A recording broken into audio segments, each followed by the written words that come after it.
Hey guys, bit of a quick thing since we had a little bit of a technical glitch for the Voyager episode I just recorded about an hour ago that you just watched last Tuesday. We actually have the monitor on right now so I can monitor it and make sure that everything's going smoothly. And if everything continues to go smoothly, I'm pretty sure I fixed the issue, but I'd like to just keep track, so I'm trying to...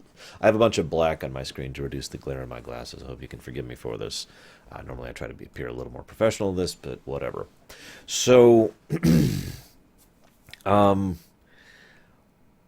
One of the things that I like about this episode is that it's a heavily political episode. And one of the things I don't like about this episode is I don't know what to talk about when it comes to it. I keep having this issue with Babylon 5. I have so few notes. I have so little to talk about of substance. I hope you guys are accepting of this, these 20-minute, 30-minute, 15-minute episodes, because I don't want to just blabber on about nothing, but I want to actually, I don't have much else of substance to talk about. So sorry guys. Good episode. I like this episode a lot. This is the first episode where we see Naroon. I don't mind saying he's going to be another regular character similar to Bester. I don't mean like he's like Bester. I mean he's a recurring character. If I was to use a different parallel, I would call him similar to Reginald Barclay over in TNG, or Q over in TNG. So one thing I noticed that's interesting in this episode is, despite the vitriol that Ivanova still obviously has for the Psi Corps, she has reached nodding level with Talia. It's a little touch, but it actually does show something. Now, you might think I'm saying that jokingly, like, oh, she's willing to actually nod at someone rather than, yell and be angry at them. But I'm not kidding when I say that. That is a step forward for her. Remember how she reacted to Jeffrey Combs' character, Gray? How many episodes did it go? Not many. Looks like that was last week. Last week's episode, sorry. I've always got my calendar right there. So, just last week, she was just violently angry, yelling and trying not to even interact with him. And with Talia, she's at the point where when Talia sits down near her, she's willing to just do that kind of nod of acknowledgement. That may not sound like much, but for Ivanova and her severe hatred of Psi Corps, that is a step, and that is a sign of respect and significance. Which is funny, because signs of respect is basically all that this episode is about. Although that brings up another question. The gun ports issue. This isn't really spoiling, but the gun ports thing is going to come up again in the future. Why is this not a thing that's known? Why is there no one on the bridge crew who knows what a Minbari warship having their gun ports open means, especially when the people on the bridge include Sinclair, who fought in the war, and Garibaldi, who makes it his business to know everything that's going on, who also even references the accident about the gun ports thing in this episode. Why does nobody know what the gun ports thing means? I feel like that was a little bit of artificially generated drama. I get why they did it. It's the first point at which the audience is introduced to the gun ports thing. But it shouldn't be the first point to the characters. This is one of the very few times when I look at Babylon 5 and I say, that's badly written. That should have been done elsewise. They could have had, someone on the crew who doesn't know, like the person on the scanning officer. Oh my God, their gun ports are open. What are we going to do? And have Garibaldi or Sinclair be like, no, it's okay. Explain, explain, explain. That would have been a better way to construct that rather than having them be like, oh my gosh. Because that doesn't work that way. Anyways, so it is interesting to me to see this severe negativity. I find that acceptable. I find that logical. It has either been a full 10 years or only 10 years, depending on how you look at it, since the war. A brutal, destructive, horrifying war which Earth almost didn't survive. Excuse me. Humanity almost didn't survive. That was nearly the extinction of our race during that war. So it's kind of logical for there still to be a great deal of lingering resentment, hatred, bitterness, etc. towards the Minbari in general, but especially towards the warrior caste, and especially towards a general who fought on the line. Who led on the line, I should say, but whatever, you get the point. That is... Yeah, that's pretty significant. So even though it's been 10 years, I don't really blame Sinclair or anybody else for that matter for still harboring those things, as long as they do them acceptably. Which brings me to a quote I'd love to share with you, if you'll forgive me, because I don't have David Warner's voice. If there is to be a brand new world, our generation is going to have the hardest time living in it. Star Trek 6, The Undiscovered Country. That quote was just all over my mind in this episode. A lot of this episode is about that exact idea, that exact concept, being willing to accept the past, not let go of it, not ignore it, but accept it and try to move on from it, try to reach the next stage of things. It's a little bit pat at the end when Sinclair mentions how, maybe it's the tough fighting and yada, yada, yada. But at the same time, the sentiment rings true. And he does say something that Mbari will take very seriously. The idea that he is praising his enemy. There is no greater praise for a warrior than praise from his enemy. And that's a very common thought in basically every culture. So him being willing to give that and grant that to him, Naroon's response to that is appropriate. Naroon comes there humbly, I'm going to apologize, what I did wasn't right, blah, blah, blah. But then Sinclair says that, and Naroon is he's just visibly shocked by that and gives a much more perfunctory, much more, oh my God, kind of a bow, because he wasn't ready for that outstretched hand in return. He was there to apologize because he was ordered to, and he follows orders because he's a good soldier. So that was good. I like that. I know it's like the last scene of the movie, or episode, excuse me. Anyways, so I'm going to pause for a moment to talk about the Psychild plot. It's good that they tied it into the primary plot of the politics and the incident and yada, yada, yada. Also, this is another good example of good writing, other than the one thing I mentioned. They weave a lot of history into this episode. We get a lot of insight into the Minbari. This is a logical next step. Not too long ago, we learned that there are two castes for the Minbari. That is a recent development. And now we are seeing those two castes and how, despite the Minbari being unified as a whole, at least we assume, there's a great deal of contention between those two castes. And again, it's portrayed as if there's just the two, although I've already told you there's the worker caste as well. But the point being, these two castes are obviously not completely unified, not just politically or as a government, but I mean ideologically. These two groups of people simply disagree with each other. This entire incident happened because the military caste disavowed the religious caste's wishes, and the religious caste enforced their wishes on the military caste, on the warrior caste. That's literally what happened. This incident, which nearly boiled over into a new war with Earth, happened as a result of that. Oh, by the way, another very Minbari thing. The Minbari were willing to go to war even knowing it was not Earth's fault, even knowing it was an accident. I will say I don't think the Minbari as a whole were willing to do that. But the fact that there were still members of the leadership, and Naroon is not exactly a low-ranking officer, who were willing to think in that direction, it says a lot.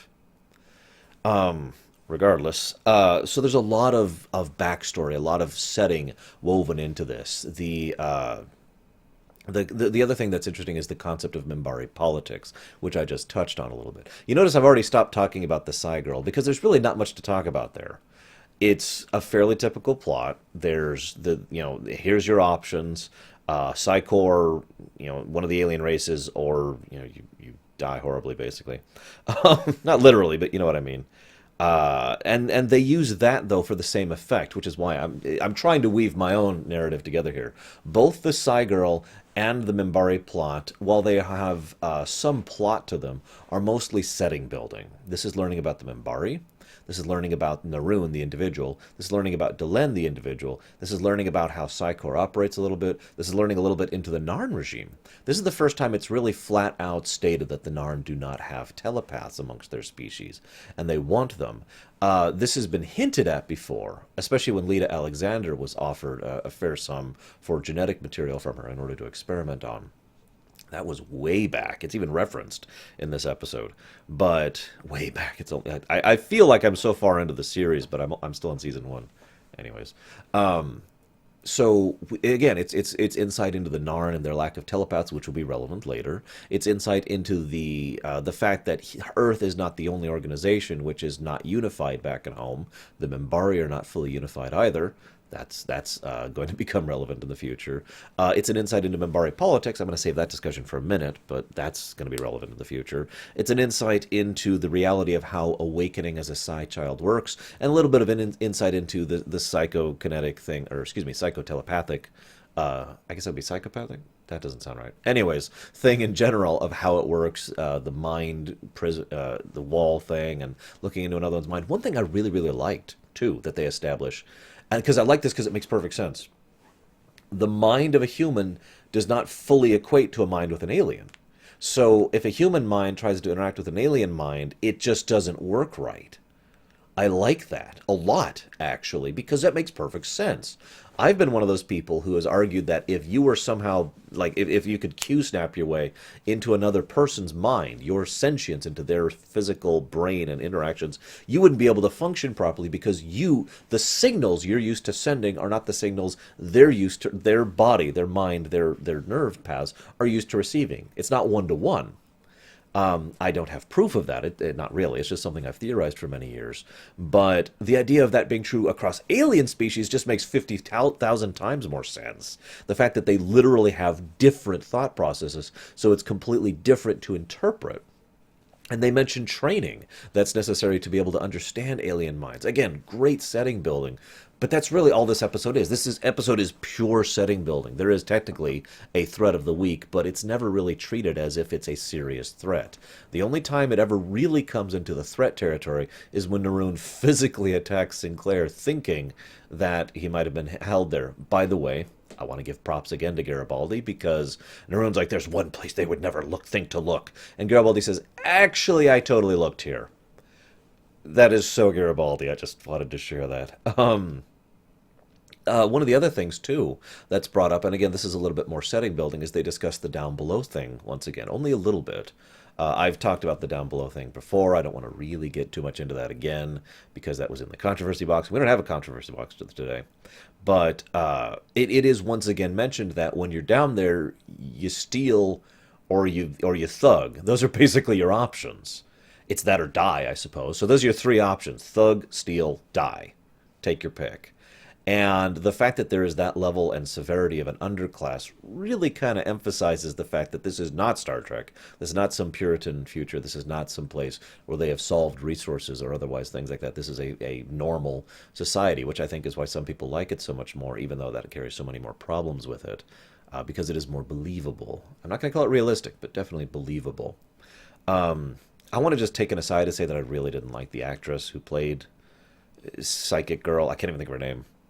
I'm sorry, forgive me, but I really did not like her performance. It was she constantly was speaking like as her lines were written as if she was speaking in a degree of slang to try and emphasize that she's a teenager, but the performance was terrible. So it sounded like an adult trying to act like a teenager, except doing it really badly. It was just bad all around. So that's another reason I don't have too much to talk about on it. So the next thing I want to talk about is they mention the fact that the Minbari, again, this is more setting building. They mention the incident that instigated the Minbari Earth War, and all they say is that was a tragic accident. That's all they say. And I mention that because, ignoring the fact that it's significant for my earlier point, I find myself wondering how the Minbari felt knowing it was a tragic accident, and more to the point, if they cared. The Minbari are weird as a species to really discuss because, on the one hand, they tend to be some of the most benevolent of the species that we've encountered, and yet on the other hand, they are very austere. They do not allow any variance in certain things. There are certain lines where if that line is crossed, they go to all the way to the extreme, all the way to the furthest extent. They crank it up to 11 regularly, but they do so in like a very orderly fashion. It's a fascinating culture to discuss. But my point is, I imagine the Minbari would, even if they knew it was an accident, would still have gone to war with Earth. Maybe not to the genocidal extent. Maybe not to the slaughter all of them extent that they actually did. But definitely to the extent of, we're going to war with you because your mistake killed one of our honored and revered leaders, Dukat. They mention him. Hopefully he's not Gul Dukat. No, I'm sorry. Old joke. But seriously, I could just picture that as the Minbari mindset, which of course brings me to Minbari politics. Now, this is going to sound weird, but I feel like Minbari politics are analogous to Klingon politics. Bear with me. In both cultures, they are willing to go to severe violence and extreme extent, the cranking it up to 11 thing, over things that are completely intangible. Now you might say, well, how's that different from any other politics? Politics itself is literally just the interaction between different people, right? I mean, we all understand that. And so just because when we say something is political, usually people think of things like territories, borders, war, money, etc. Because those are things that are usually political here on Earth. But I like the Klingon and the Minbari culture as they are fleshed out, both because for them it's almost none of those things, but it's still political. It's political about intangible concepts like honor or duty or sacrifice or which caste you belong to or the way of things or, the concept of the seeker thing I mentioned earlier. The idea that that kind of a thing is revered amongst the Minbari and therefore would be willing to fight and die and kill over is something that's relevant. We see in this episode the fact that the castes, despite their disagreements with each other, do agree on that overall concept that he is to be honored and venerated as a great leader. And in fact, the conflict that comes up in this episode is they are in disagreement of how to venerate him as a leader, which of course sounds very political, doesn't it? Group A thinks B, or Group A thinks one, Group B thinks one, so they can't possibly disagree. So they just constantly disagree on how best to proceed on one. I mean, doesn't that just sound like a dozen political or democratic or whatever organizations you can think of right off the top of your head? I can actually relate that just to the office space. For how many times you get in there in corporate America and you get into a meeting, it's like, okay, we all agree on this, but then everyone starts arguing about it, and you know how it is. Heck, I've seen that on my stream, for God's sakes. We all are like, yeah, we all agree on this, but we must argue and fight over it because we disagree on how to present it. It's very human, for lack of a better word, and that is ultimately what politics really is. Again, the interaction, the intangible interaction between individuals, between groups, between organizations, and whatnot. And I love the way that's shown. Um, I thought about putting this in a spoiler box, but I decided not to. All I'm going to say is, in 4 episodes, there's an episode called Chrysalis, and they lay the seeds for that here. All I'm bringing it up for is because it's awesome. I mean, Babylon 5 has been lays foundation for future plotlines way in advance. We've seen stuff episodes ago that won't come up for a couple seasons or a season. I'm not kidding about that. So it's just the Babylon 5 style, but I found it interesting because I never really noticed before. Okay, that's a lie. It never really clicked with me as much as it did this time. What Delenn was doing in this episode. It's a nice touch to have that in the background. Don't draw attention to it. There's no need for that. It's just something Delenn is working with in the background in this episode to lead into the episode 4 episodes from now. That's a nice touch. And it's kind of like how I like to do that kind of a foreshadowing. Again, foreshadowing doesn't have to be major plot elements. It could just be something in the background that leads into something in the future. And having connecting threads between episodes also helps flesh that out. This episode is another good example of that, by the way. The down below thing tying in, the telepath thing tying in, the Psy-Core tying in, of course, and naturally the war just tying in all over the place. Last thing I want to talk about before I cut this off is Narun himself. As I said, Narun will be a recurring character, but one of the things I like about him is, like most characters in this show, he is multidimensional. Even in this episode, the first episode where we see him, we can tell that he is not just a obstinate military jarhead kind of a stereotype. There's certainly a lot of that there. There's certainly a lot of hot-headedness within him and arrogance within him. But the moment he allows that to bleed out a little bit, we get to see a little bit more of the person underneath that. And we do get to see some shadings to him. It's only just begun, but of course it has. This is our first time seeing him. And I like that they're bothering to put that in at all rather than not trying to. Unfortunately, I don't have anything else to say. I'm really sorry, guys, about the short episode. Again, great episode. I don't have much to discuss. I'd love to hear your guys' thoughts, as I always do. And I will see you next week.